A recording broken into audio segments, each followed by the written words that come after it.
Hi everyone, just welcome to a new video. This video of today is gonna be quite fast, as I guess. Um, this is gonna be basically on how to create a new cluster. So if you come on the section called compute, you create new compute.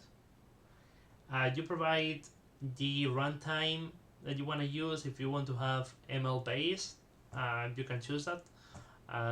You can use the standard one, so just chose 12.12.2. Then you need to provide, so as a free, we have 15 gigabytes of memory.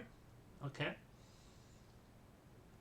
If we want to have another cluster, we would need to just add a new one.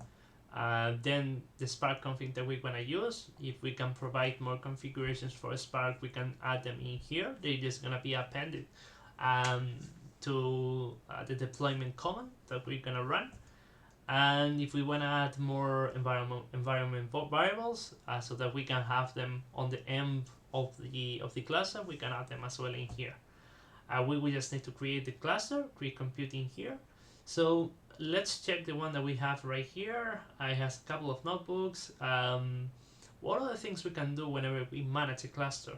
So we could introduce new libraries. We could have here install new. We could provide PyPy or Maven package or other ways. I have not used them on the past, to be honest, but you could also provide a jar, Python egg, or Python package as a file path on an S3. Okay. If we choose the workspace, that's gonna be just to upload the file to your workspace on the Databricks and just use it from there. Then you click on install and that should be installed on your cluster. Something interesting is whenever you have a library, you should make sure that the library is compatible with the Spark version that you have on the cluster. If it is not, it possibly will not work, or it could provide some issues on 13 occasions. Basically, these are the notebooks that we have on the cluster, and we could detach them. So whenever you detach the notebook from the cluster, the notebook is not going to be associated with the cluster anymore, and you should link it to one of your clusters, whichever you choose, so that that notebook can be executed, otherwise it cannot be executed.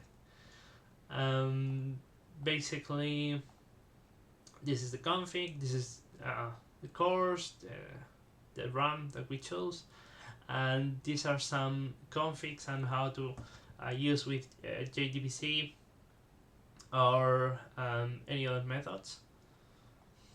Okay, so this is basically your cluster. You could terminate the cluster if you're not using it anymore. You could edit the configuration as we saw before. We could add more Spark configurations. We could also provide more variables so that whenever you launch your cluster, all those variables on the Spark config is added to the command that deploys the Databricks cluster.